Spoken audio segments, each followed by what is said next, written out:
big day here with the Jaguars. We're going to talk a lot about Fred Taylor today, but you guys, what are your favorite Fred moments or your favorite Fred moments? There's so many, but one of my favorite, which is often forgotten, is the fact that in Week 3 of the 1998 season, James Stewart was hurt against the Baltimore Ravens on the first or second play of the game. So Fred came in, and on the third play of the game, took his first handoff and went 52 yards for a touchdown. It was a huge indication of what he was going to be.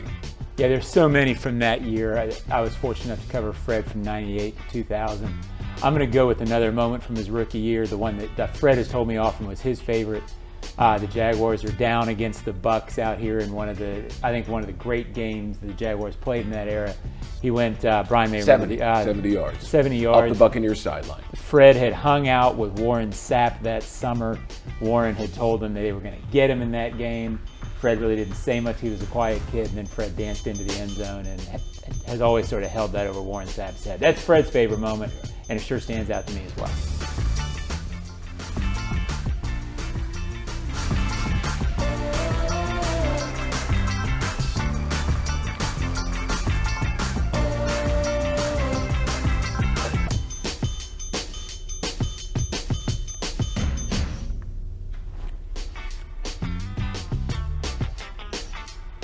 Hands off, Taylor running left, cuts it back. He's got a hole, there he is, 30. Taylor outside, 40. There he goes to the 45, 50. It's a foot race, 40. Taylor 30. Taylor to the 20. He's to the 10. He's pulled down, but he gets into the end zone. Touchdown on the first play of the game. How about that? One of our Monday Night Football moments, and of course a great moment for Fred Taylor. Our big thing today has to be finalist Fred. Fred Taylor making it to the finalist list for the Pro Football Hall of Fame for the first time. Obviously, we're very excited about it. Brian, what does this step mean for Fred? Well, I think he is one step closer now towards knowing that he's going to get into the Hall of Fame. I mean, I believe that. I always have. And I look at that list, and there are great players on that list, but I don't think any of them are better than Fred, John. And so for Fred, it was about getting into the room.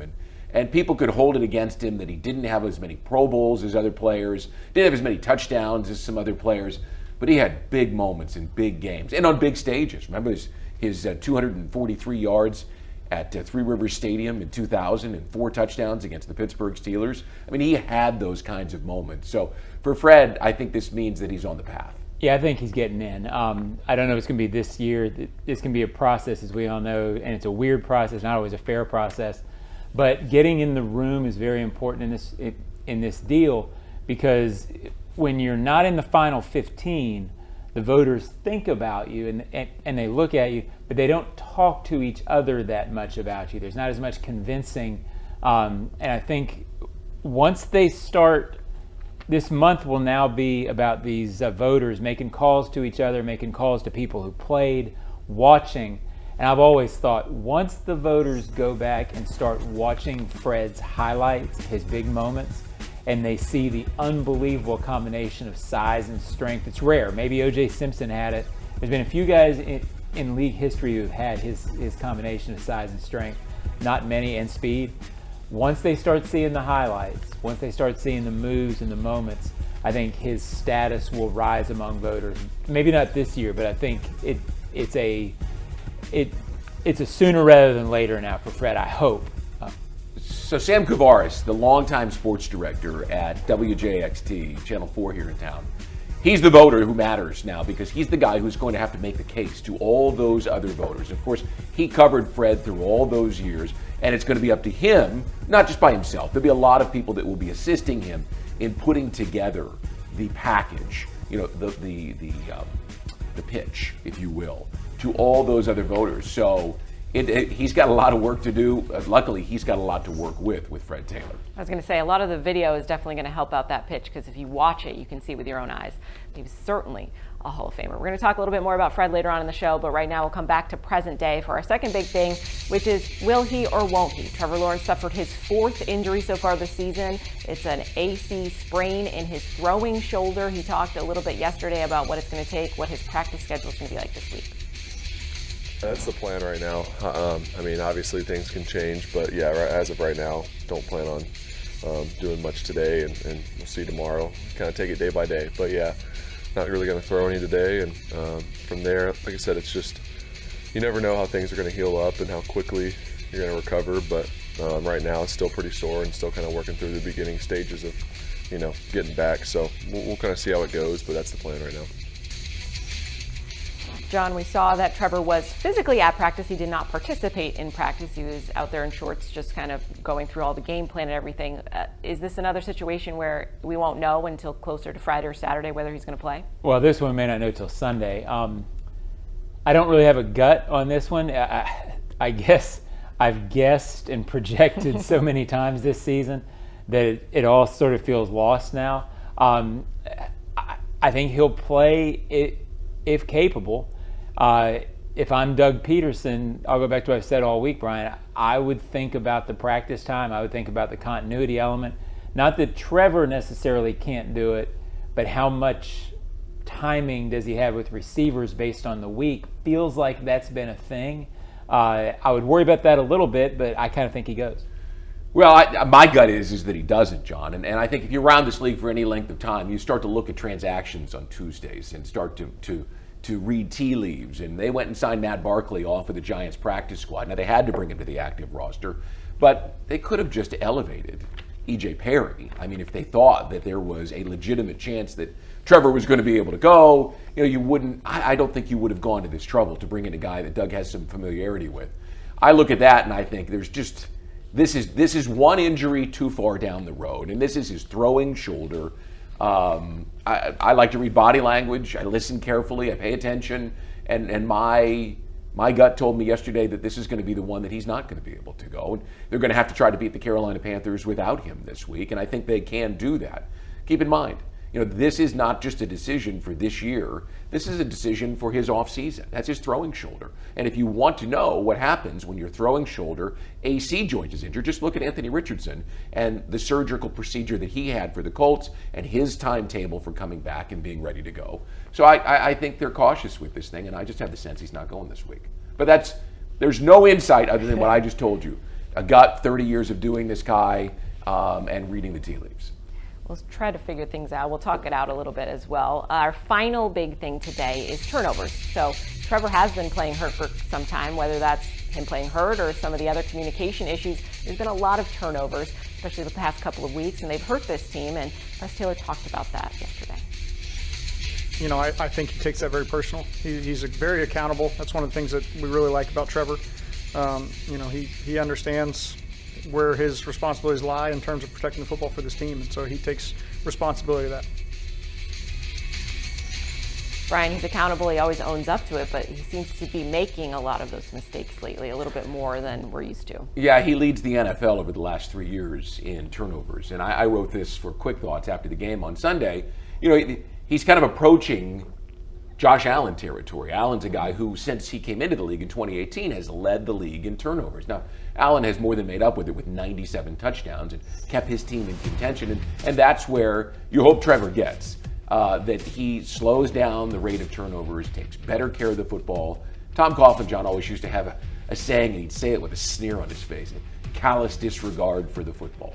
I don't think he has disregard for the football. I just think on Sunday he was off, and he just has a tendency to turn the ball over because he's not quite as careful as he needs to be. This is something that he's going to have to focus on because he's going to be asked about it until it stops. Yeah, and they tend to snowball. They snowball on Trevor a little bit, and he certainly snowballed in the last couple of weeks. I attribute a lot of it to, especially last week, it feels like timing stuff. It feels like young receiver stuff when he's throwing. When he's in the pocket, he said it yesterday, and I think it's priority one, figure out how to protect the ball in the pocket. It's one thing to get sacked. It's another thing to fumble as prodigiously as he does. I mean, he fumbles a lot in the pocket, and it hurts you. Beyond that, though, what's really hurting them lately, first half of the season, first 8 games, I think the number's 13 turnovers. They gave up 19 points. 15 turnovers since week 7, 69 points off of them. It's caused an avalanche, and it's, as Press said, those numbers are the reason for the slide. And the defense has not been as productive at taking the ball away in the second half of the season as well, which hasn't helped. Yes, the turnover differential definitely not great right now. That's something they need to work on as well going forward. Stay with us here on Jags A.M. We're going to talk more about Fred Taylor's career and his resume going into the Hall of Fame, hopefully on this time around as a finalist.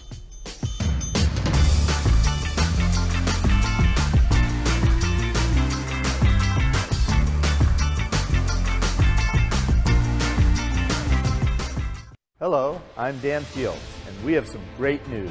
Fields has the vehicle you want, in stock, priced right, and ready for delivery. Fields Auto Group is Jacksonville's luxury automotive destination for Cadillac, Jaguar, Land Rover, Lexus, Mercedes-Benz, and Porsche. Inventory is back and available for immediate delivery. And every Fields customer can take advantage of our Fields Amenities program with complimentary loaners, car washes, and our cafes. You deserve the best. Stop by today or go to fieldsauto.com. Calling all Jags fans. Is your little one ready to become a junior Jaguar? Now through January 2nd, MyGate rewards loyalty members who buy 2 20-ounce Coca-Cola participating products will be entered to win one of 10 behind-the-scenes experiences at Everbank Stadium for your child. Plus, you'll earn a 10-cent rollback at the pump, a win every time. Fuel your child's dreams, your car, and your passion for the Jags with Gate, proud partner of the Jacksonville Jaguars. Since 2014, there's been only one official home builder of the Jaguars, Dreamfinders Homes. With quality-built homes and a speedy move-in process, we're in 20-plus communities in the best locations across Northeast Florida. Dreamfinders Homes is everywhere you want to live. So get off the sidelines, Jags fans, and get into the game. Let Dreamfinders help you navigate your home purchase and offer great interest rates. Visit DreamfindersHomes.com for all your move-in ready homes and step up your game.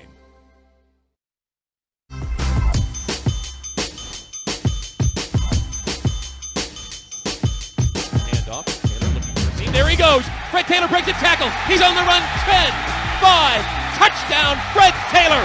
And Jacksonville reclaims the lead. Hollis puts it up and through, and the Jaguars are winners over the Denver Broncos. A Monday Night Football moment for Fred. Always helps when you can have those big games on a primetime stage so other people remember it as well. If you go back and look at that game, Fred had been hampered by a hamstring all season long, and he hadn't played a whole lot. That was a Monday night game, and home field advantage was on the line for the playoffs. And Fred didn't start that game and didn't play a whole lot till the fourth quarter. That may have been his third or fourth carry, and of course it was the game-winning touchdown. And I love the fact that they show the highlight there at the end, that about the 4-yard line, he just sort of jumped effortlessly from the 4 into the end zone. I mean, he was such a gifted football player, physical specimen. He could do things that other people couldn't. John, what does this step mean to this process? Obviously, we know he's made the semifinalists 5 times before, but to get to the final group to be heard, what is that process like, and what does this mean? Well, as we talked about, it puts you in the room in the conversation, and that's when the voters start talking to each other. Hey, sell me on your guy. Tell me why he should be in.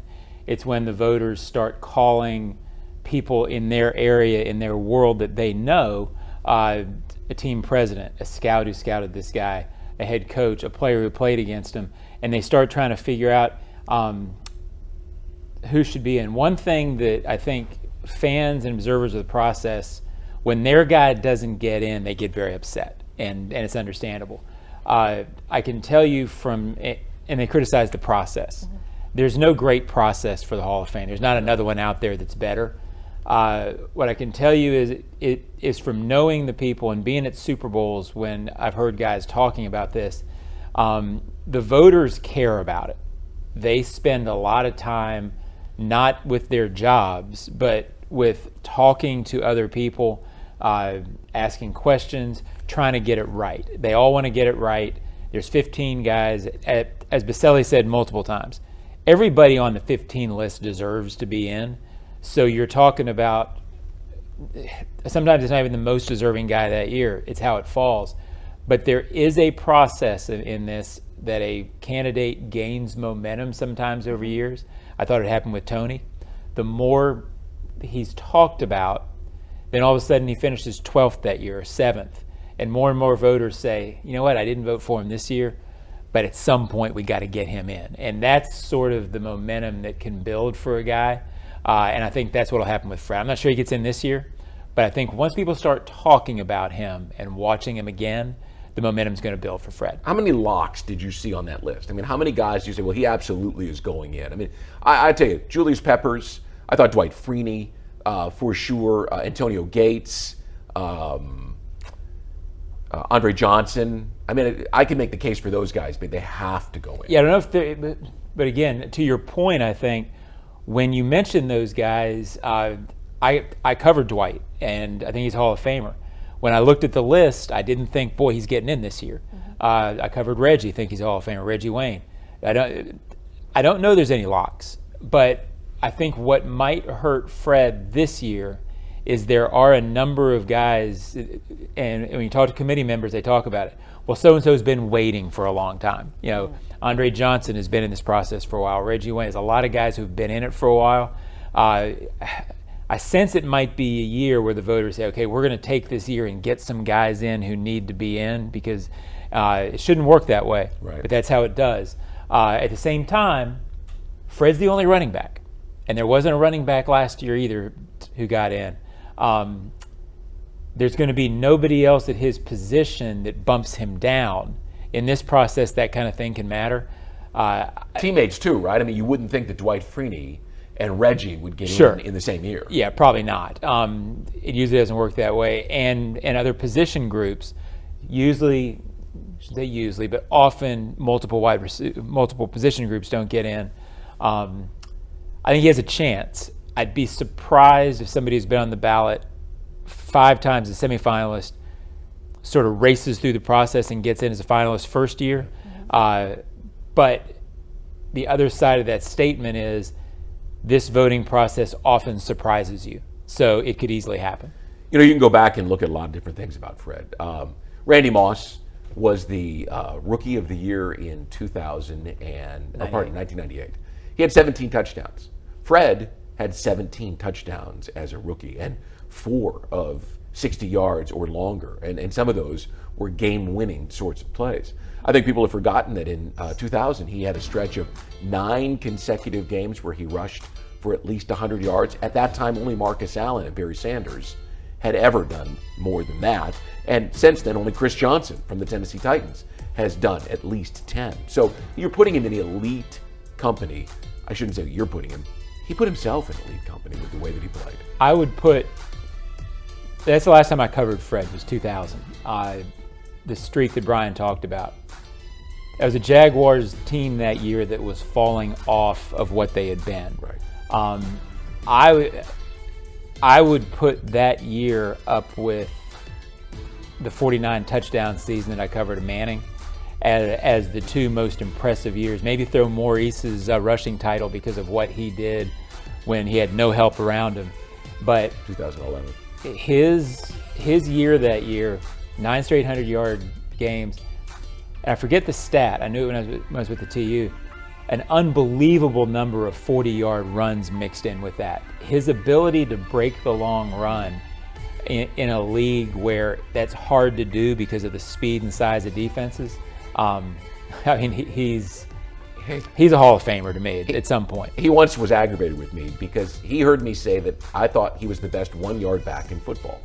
And I laughed and I said, Fred, I didn't say 1 yard, I said 1-yard line, meaning he could score from your 1-yard line because at 230 pounds, he was tough to keep out of the end zone, but he could score from his as well. His 90-yard touchdown run in the AFC Divisional Playoff game here against Miami, which was undoubtedly the fastest defense in football that year. That's Jason Taylor, that's Brock Marion, Sam Madison, and he made them look silly as he made them run all the way from sideline to sideline and then just went right down the middle for 90 yards. It was spectacular. He had a 38-yard touchdown in that game as well, where he stopped and started about 4 different times and then finally got up the sideline. And it was like the Dolphins were like, how did he do that? And just watched him go.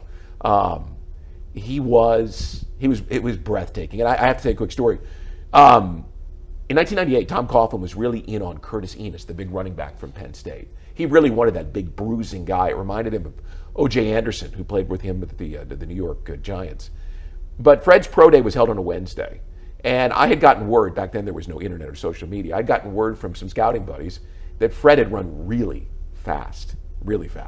So I'm sitting in the radio studio because we did a Wednesday night show, and Tom comes walking down the hallway. I said, hey, Tom, was Fred as fast as everyone said? And he stuck his head in and he goes, big eyes. He went 4.3, 4.3, and then just turned and walked. And I went, they're taking Fred. I mean, at that moment, you just knew. He was so blown away by the size-speed ratio at 230 pounds to run 4.3. And I think Fred will tell you he ran 4.29 at the Florida Pro Day.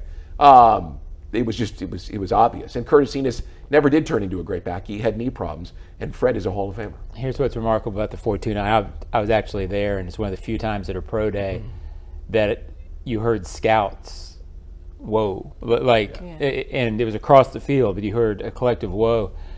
Fred also told me later, and I think he's okay with me telling this, he didn't train. He's just like, I'm going to do it. Yeah, he showed up. He said he went, he was young. Yeah. He went to a lot of parties after his Florida season. Florida. He I'm sure he may exaggerate it a little bit, but it was not a situation. I think this is right. I think he told me that he went to a speed camp, may have been Shaw's, may have been whatever ones, and after a couple of days they told him there's nothing they could do for him. Yeah. Because he was, you should teach the class, yeah. We're trying to get people where you are. I think that's right, and if it's not, I apologize to Fred, but I do know that he told me once that he was not in his best shape when he ran his 4.29. So just think about that. Yeah, it's unbelievable. And I think we should because at some point we got to get off the air. I'll just leave you with this.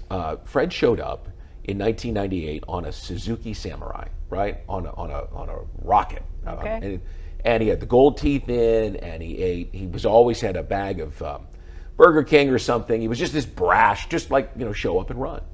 And from who he was as this brash rookie to who he is now as this, superstar, father, husband, businessman, member of his community in South Florida and here, there are so many people who are so proud of Fred Taylor, the man, Fred Taylor, the Jaguar football player, Fred Taylor, the Jaguar representative.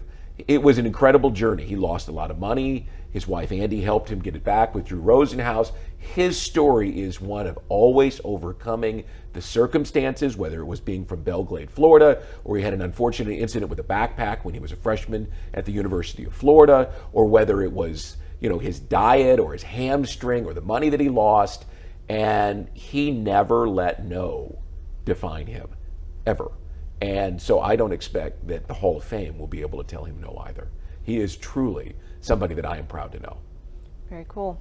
We've heard so much about him. I will give my small outside perspective because before I came here, obviously you guys know I all came in April. If you said Jaguars to me, Fred Taylor is absolutely the name that comes to my mind. And I think that's very relevant to everyone else, especially when you're pitching somebody, you already know Fred, that's top of mind. And then when you look back at the video, like I have been this past week or so, it really jumps off the tape to you. So it's just a matter of time for Fred. And of course, we'll have tons of time to talk about Fred as this process goes forward. Stay with us here on Jags A.M. We'll get back to the game as we look ahead to who some of our big game players are going to be on Sunday.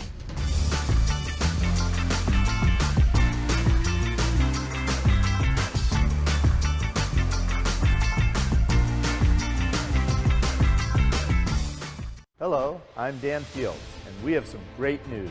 Fields has the vehicle you want, in stock, priced right, and ready for delivery. Fields Auto Group is Jacksonville's luxury automotive destination for Cadillac, Jaguar, Land Rover, Lexus, Mercedes-Benz, and Porsche. Inventory is back and available for immediate delivery. And every Fields customer can take advantage of our Fields Amenities program with complimentary loaners, car washes, and our cafes. You deserve the best. Stop by today or go to fieldsauto.com.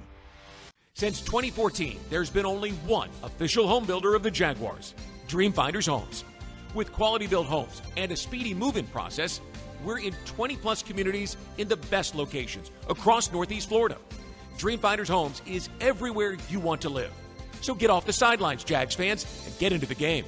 Let Dreamfinders help you navigate your home purchase and offer great interest rates. Visit dreamfindershomes.com for all your move-in ready homes and step up your game. Hey Jags Nation, it's Andre Sisco, safety of your Jacksonville Jaguars, here to talk to you about Luray Peanut Company. Luray is bringing something to the market that has never been done before, microwavable boiled peanuts. Whether you like salty or a peppery Cajun kick, they've got you covered. Now, thanks to them, y'all can enjoy boiled peanuts at the bank while you watch me and the rest of the team tear it up on the field. Can't make the game? No sweat. Find a bag at a store nearest to you by heading to LurayPeanut.com/find us. Go nuts, go Jags, and as always, Duval. Jags A.M. brought to you by Sudeth, Florida's trusted and reliable moving company. Sudeth is proud to be the official moving partner of the Jacksonville Jaguars. You can get a guaranteed quote by visiting sudeth.com/Jax. We also want to recognize our Florida Lottery High School Scholar Athlete of the Month, Taylor Shaw. Taylor has proven academic excellence, dedication to the community, and demonstrated leadership on and off the field. The Bright Futures Scholarship Program, which is primarily funded by the Florida Lottery, assists students in pursuing post-secondary education and career goals. Of course, congratulations to Taylor. She hopes to attend UF next year, and of course, she's a member of the cheerleading squad. I don't know if I think about it like that. I just go out there and be me. That's kind of always how. That's kind of how I always have been. That's just the player I am. It's the person I am. So never try to force anything or try too hard to show anything. I just go out there and be myself and just let it. Whatever shows. Welcome back to Jags A.M. here, and Cam Robinson's going to be back in the mix. His window was activated. Everything goes to plan. He'll be back on the field this week. And John, I know he's your player that you're going to talk about, but the cool thing about Cam is Cam brings an energy. Cam brings something to the team. Doug Peterson mentioned it earlier this week. We all have seen it before, but he doesn't think about it that way because he's just being Cam. Yeah, there keeps on being talk about him not being here next year. I can't. I hope that's not get true. it. I get the talk.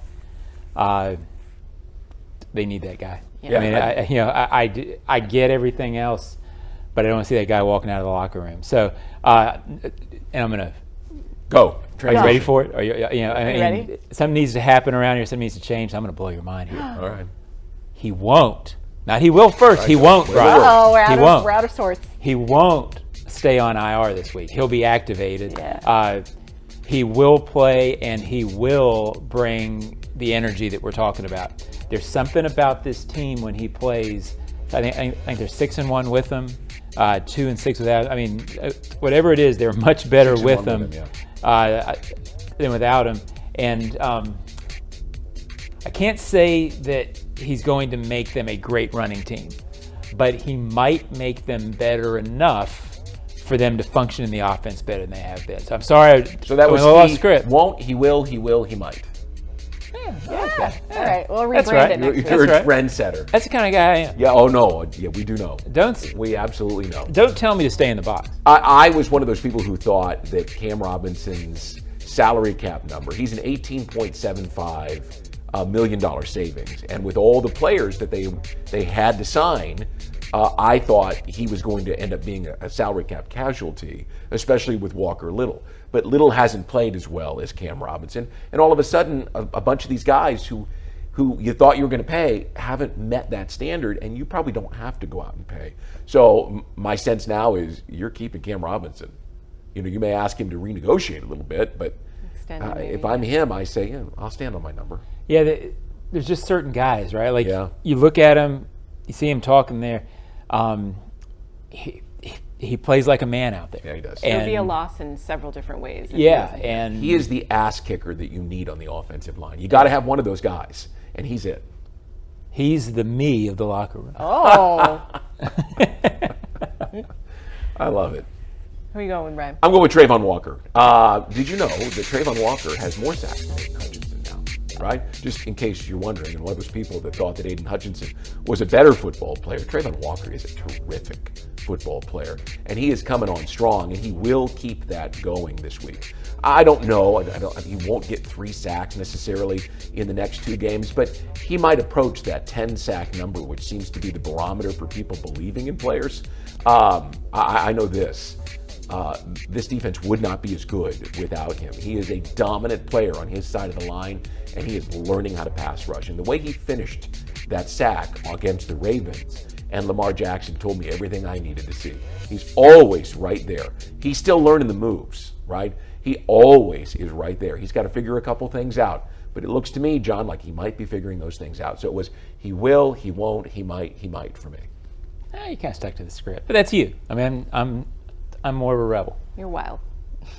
I'm going to do a little hot take with my he will, he won't, he might, because we didn't do hot takes this week. So my person is CJ Beathard, because I think he will play on Sunday against the Panthers. I just get a little bit of an inkling that because it's Trevor's throwing shoulder, it's a little bit different. Plus what we've seen out of Trevor when he doesn't practice hasn't translated very well. So I think CJ will be out there for them.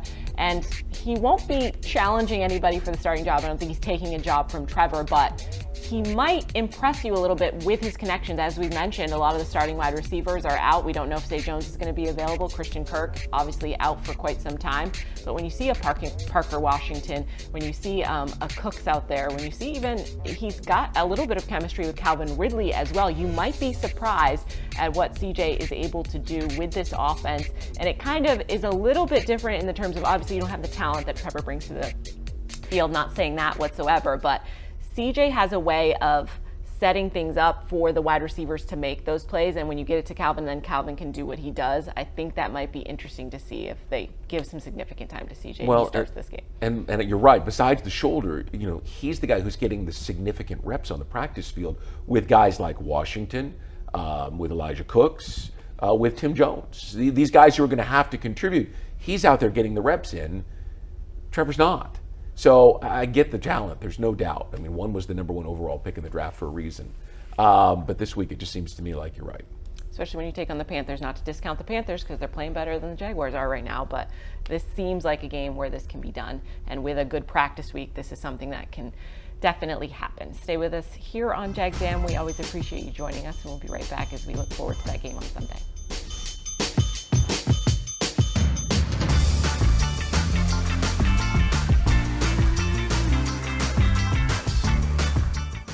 Hello, I'm Dan Fields, and we have some great news.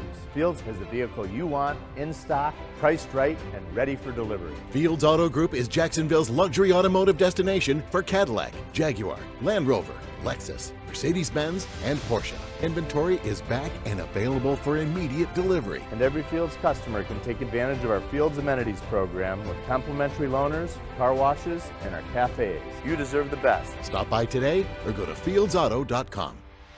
Since 2014, there's been only one official home builder of the Jaguars, Dreamfinders Homes.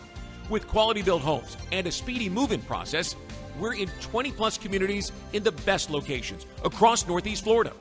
Dreamfinders Homes is everywhere you want to live. So get off the sidelines, Jags fans, and get into the game. Let Dreamfinders help you navigate your home purchase and offer great interest rates. Visit dreamfindershomes.com for all your move-in ready homes and step up your game. Sudeth is on the 20, the 10. Yes, another successful move to a new home. I tell you, folks, I've never seen a team more prepared than the Sudeth crew. With a dominating lead in training, trust, and efficiency, it's no wonder why Sudeth is the official moving company of the Jacksonville Jaguars.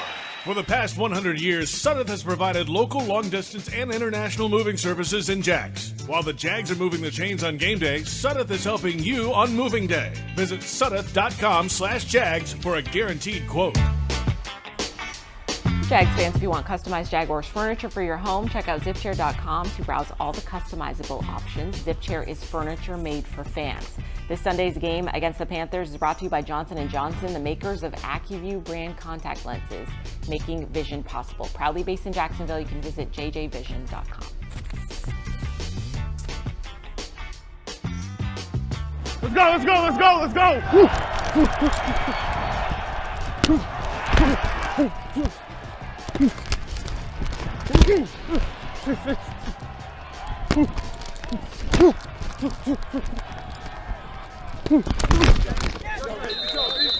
Let's go!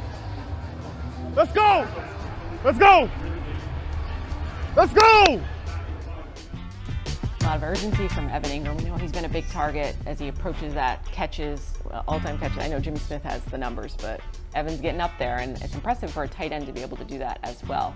We're looking forward to this Panthers game. For me, I don't know what you guys are looking for. I'm looking for just the effort out there, the focus. They've been lacking confidence. I just want to see them get out there, get something early, and just let that momentum ride, because they just got to get a win to kind of get over this hump in my mind. I'd like to see them grind one out. I mean, everyone wants to see a 42-7 kind of game, but I don't think if you have your backup quarterback, especially, that you can count on that. I just want to see them get through and get to the end of the game and have something that they can go, hey, we earned that this week. We're back on track. Yeah, get a lead, make the Panthers play uphill, and show them you're the better team. You're the better team. Yeah. Play like it, and they haven't played like that enough lately, and I think they will, but we got to see it. Time to go out and prove it. Season is on the line against the Panthers this week. And of course, we hope you guys enjoy the game. We'll be back here on Jags AM next week to go over everything that goes down.